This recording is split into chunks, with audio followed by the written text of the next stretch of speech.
If you're a slow reader and you're struggling to read a book a week, I did too, until I discovered this 4-step formula that I'm gonna teach you. Using that formula, I read all these books last year, so it's pretty worth it. Here's the chapter list. Chapter 1, Breaking Records and Beliefs. Chapter 2, Fixing Your Technique and Strategy. Chapter 3, Mindset times Time equals Volume. And Chapter 4, Systems. I sorted these in order of importance, so without further ado, Chapter 1, Breaking Records and Beliefs. I remember the day when I read my first 100 pages a day. That very day I started reading The Summoner Volume 1, and it wasn't a transformative book, but what I did was surely transformative, because I got stuck in that paradigm of I was doing bare minimum to read a book per week, which created a new habit and a mental barrier that I was not aware of. Which was when I started reading, my motivation was like quite low, but I went through the first few pages and then it was pretty high. Alright, I got into the flow and I went like so to like 30-ish, 40-ish pages. The number that I was, that I had set for like bare minimum to achieve my reading goal. And after that page, my motivation was disappearing rapidly. Because of that, I started to create a self-limiting belief, that barrier that like, oh yeah, after like reading for an hour or so, or reading just gets boring, because my motivation was dropping so drastically afterwards. But when I first read my first 100 pages a day, I was like, wait, I can read for like a couple of hours and still have this much fun. It was a paradigm shifting event for me, and that is because of that mental barrier and the habit that I was unaware of. That event where I read the 100 pages in one day, it broke that. And because of that day that I read 100 pages per day, I just felt like, wait, I could finish this book in 3 days if I kept that pace up. And so I did, which at the time was record time for me. And because of that experience, when I started to read The Secret, I decided like, oh wait, I could finish this book today. And so I did. And this became a thing that I do when I dopamine detox. I essentially just commit my day to reading. So here's the action step. I want you to pick a book that you like, that you will read X amount of pages. It can be 100 pages. It can be even the whole book. If you have read more than 100 pages per day, I think you're capable of reading The Secret or other like 4 or 5 up to like 6-hour book in one day easily.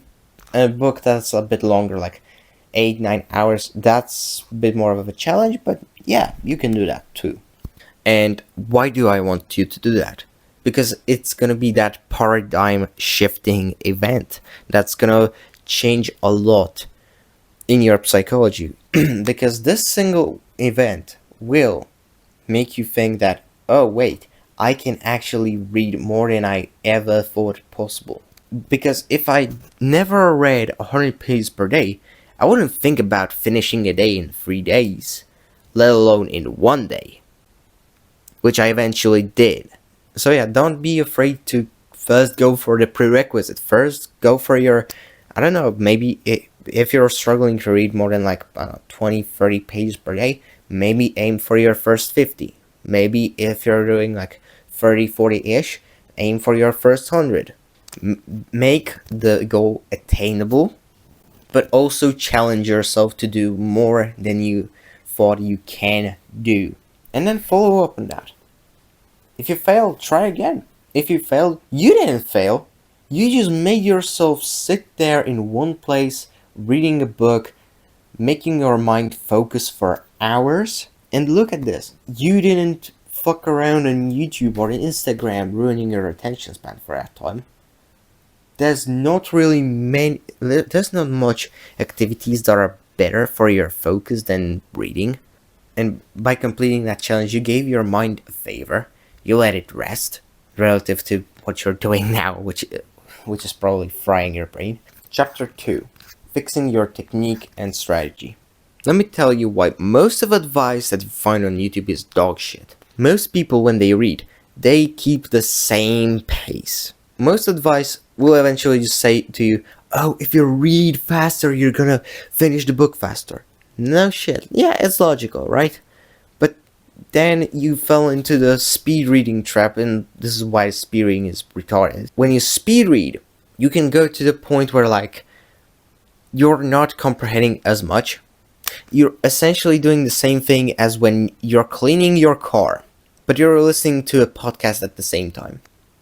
If you listen to the podcast again, just sitting down and fully focusing on the screen of, like, I don't know, Joe Rogan Studio, and you're listening to the same interview of Jordan Peterson or something, you realize, like, oh wait, there's this thing I didn't catch. Like, this is such a good insight. That is such a good insight. How did I miss it? Because you heard it, but you didn't listen. Like, when you're doing two things at once, you hear but you don't listen. But when you're reading too fast, you may be reading, you may be comprehending, but you're not reading and processing. And the one difference between those two is interval reading. Because you should be reading the same way you're doing your cardio. Because let's put it in practice. Let's take 5 a.m. Club.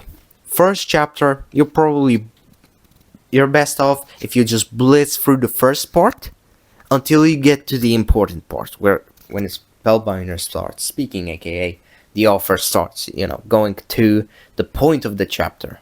At that point, you slow down. You maybe go over something twice, you underline things, you pay attention, you process things, you identify the key questions, the key points, you grasp those things. But then when you realize that, oh wait, the author is starting to go back to filling the gaps with the filler, he's starting to speak about dove going through the sky, about swimming with the dolphins or something, then you can start to speed read again. And by actively pacing yourself, you ensure that you actively need to pay attention. The difference between active listening and active reading is the same. If you do those passively, you just do the action. But if you do those actively, you do the action, but you also reflect, you identify the key points, like you are digging out the best out of the material that you're working with, whether it's a lecture from your professor or a podcast or a book, they stick in your head, like they stay. And when they stick, they're impactful, because guess what? How good would be sandpaper if you put dish soap on it? Suddenly it lost a lot of its use case, didn't it? But this is what people are doing. They are putting distraction where it doesn't belong. Distraction when you're reading, when you're listening, is same as like the engine oil on like a sandpaper. It doesn't belong there. So get rid of it. And the way you get rid of it is by paying attention more actively. Being more active, being more thoughtful of what you're doing, being more present. And I just explained to you how to do that. The action step from this module is to modulate your pace in order to keep yourself present and not distracted while reading. And you'll find that things just stick because of that. Chapter 3, Mindset times time equals volume. When you're reading and you're going in blind, like you just picked up the book off the shelf of a store, you bought it, and you start reading. That's your first mistake. You have not mapped out the way. Would you go on a hike not knowing where you're going? Yeah, you could get away with this if you're going like, I don't know, few kilometers away. But if you're going on like 20-kilometer hike and you lose your way because of that, you'll feel like an idiot, wouldn't you? Same as for reading. If you read slowly, the filler, I want you to feel, oh yeah, I'm kind of stupid. I could have sped read through that. Like, I could have blitzed through that part. And I want you to treat reading the same way.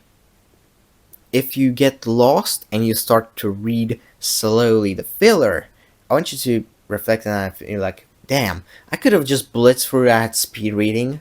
That was kind of unnecessary. Like, I want you to get annoyed about that, because if you get annoyed about it, you will get emotional response. You will learn the lesson way quicker. And the way you avoid these situations is by mapping out the route. But what does that mean? It means that first you read chapter by chapter summary to identify the key points. And when you're feeling that, hey, author is going away from the key point, the content right here is the filler, you're blitzing through it. You're speed reading through that when you're starting to feel that, wait, he's going to the main point and he's going to explain it in depth, and then you slow down to get the in-depth explanation of the point you read in the summary. Because guess what? Like, summaries are not as good as reading the actual book. We can agree on that. They can give you a lot, but the most useful part about them is that they can lead the way on, like, hey, where do I slow down? Where do I pick up the pace? And this ties into the last method, where, like, the last part is just about, being intuitive with it. This part is about preparing and knowing these main points of where should I slow down, where can I speed up, and to identify the patterns that, hey, every time Spellbinder speaks, I should slow down. Every time this character speaks, every time author starts to talk about doves or dolphins, I can speed read like 3-4 paragraphs. After your first few chapters, you will find those patterns, and if you keep to those patterns, you will go through the book way faster and you will get way more from the book. Because guess what? If you would be mono-pacing, you would be spending way too much time on unimportant stuff and very little in comparison to what was actually important. In the same time that someone goes through the same 30 pages, you will go through the same 30 pages, but you will also underline a couple quotes, a couple useful frameworks or useful parts. You will also make some margin earlier, probably in the time realistically. Like, nothing too short, probably mostly will be like an arrow. This is about similar to X, or something like refers to Y. Stuff like that. That isn't enough to spark oh yeah, I remember what I was kind of thinking there. Or you use different kind of symbols and such. I made a video about that. I'm gonna link it down in the description. Yeah. Volume formula is mindset times time equals volume. And you see here that you got the same volume theoretically, but because of your mindset being better, you got way more value out of this volume. That's why mindset this is where mindset can be leveraged. You can essentially subtract from volume for the value, and value is what you came for to the book in the first place. So good for you, because in the same time that someone just reads it, you'll extract the value, so that next time you go through it, you just go over your underlined stuff, and in 30 minutes you go through 30 pages. And at the same time that someone would read the same stuff for an hour, and you will also be meditating on these things. Realistically, I could go through 30 pages in 15 minutes or so, just reading the underlined stuff. But sometimes I just bracketed the whole page. And that is the next point, that your first go through the book is just leaving the breadcrumbs, so that when you're going for a second go through, you can just go over the underlined stuff, the things that took your attention, the things that and because the first time you go through the book is just shallow understanding and leaving the breadcrumbs for the second go through. In reality, that is what it is, because you're not gonna master any book on your first go through. You'll find like people reading Psycho-Cybernetics or Marcus Aurelius' Meditations, and they underline the new things every time they read the book. So that proves the point that they haven't extracted everything from the book.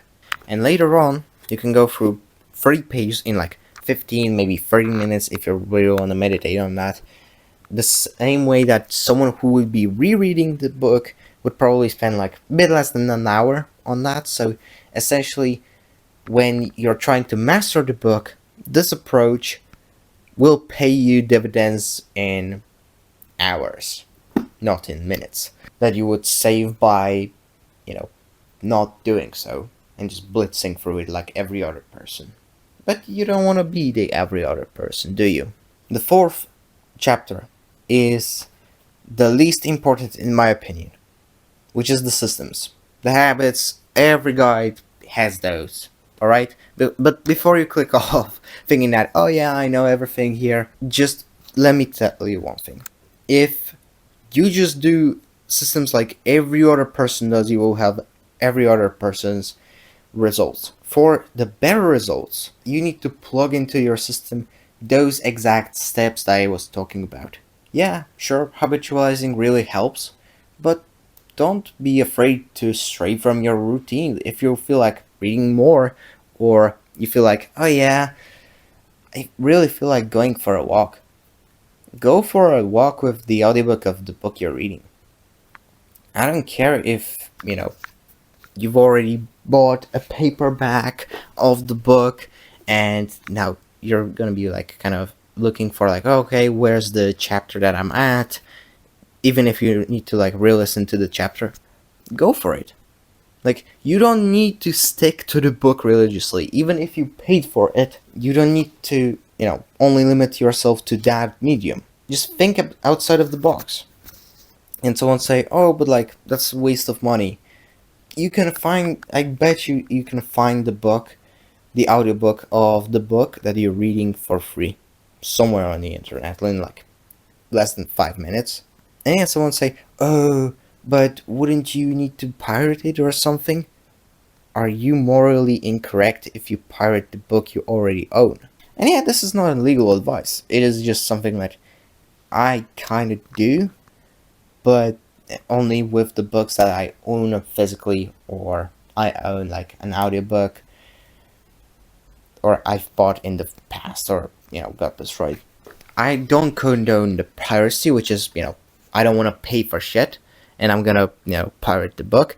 That's not the thing I would, like, that's not the thing that's good at all. I think if you have access to the book, like, yeah, I could drive 15 minutes to the library, but I'll just download the PDF instead. It's like, okay, that's morally justifiable. Point is, don't get stuck with, like, moral dilemmas, kind of like, as long as you paid for the book, audiobook, whatever, do whatever suits you.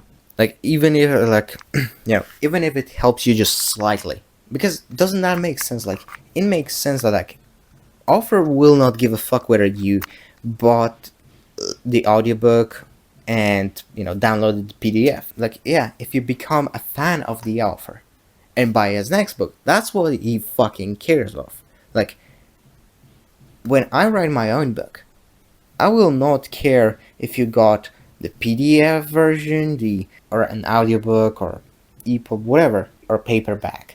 I will not give a crap what you do later on with your copy. Whether you decide to like, oh yeah, I can just type out the thing and I can put it into text-to-speech program to make an audiobook for me. Or you use like one of those Kindle features where like it turns the Kindle book into the audiobook with text-to-speech. And you know what's the side effect of that? The side effect of that is that, hey, I liked the Can't Hurt Me. I wanted to listen to it in audiobook form. Got myself the audiobook from like the free trial of the Audible. I also got myself the PDF. And guess what? I gave away the paperback. I created another fan of Goggins. And guess what? Next thing I know, the friend I gave the paperback to bought the second book of David Goggins. and got it in 2 copies for me and for him. I got Goggins 2 more sales. Plus for the offer, rinse and repeat. So like you can say it like, okay, as long as you get someone else into the offer and you pay for your own copy, you're golden. If you want me to help you one-on-one to improve your reading and retention, hit me up on Instagram. I'll see you in the next video.